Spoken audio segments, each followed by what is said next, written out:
Lightning Studio Ndikati vapo igwaza ngovana chauya chigogase ndinovachinjira magiya ipapo ndadziya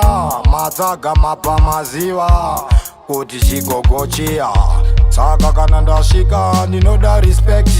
nekuti kuchikoro ndaive mprofect nazinini ndava suspect ndo tongonziti smarombe nekuti hatitenge mombe vanoda kungoshora vachida kudhisa vasiye vapenge kana bhero rengomararira uchanzwa mafanziwe achidaira mango matenge tichivakandira uchanzwa vamwe vakuti makuvhaira kana bhero rengomararira uchanzwa mafanziwe achidaira ngoma tinenge tichivakandira uchanzwa vamwe vakuti makuvhaira ndimi mune staira muchadaira ende makarayira saka uchiona kuti kana tatanga tinenge tatanga mangoma aya hasi majoko ipapo tokuisa pajoko semombe tokubopa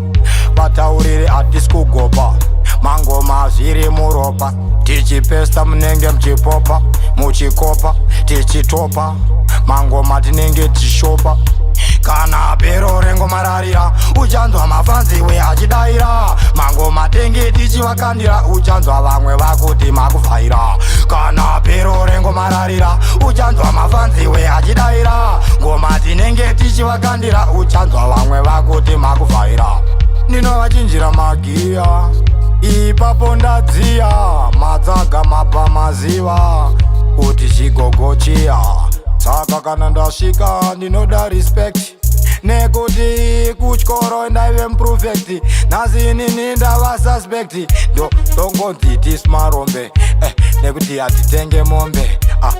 vanoda kungoshora vachida kudhisa vasiye vapenge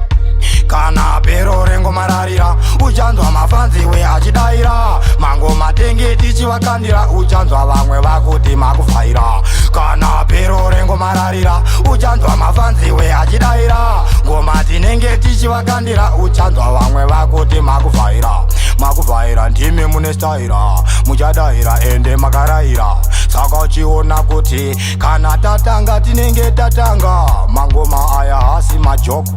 ipapo tokuisa pajoko semombe tokubopa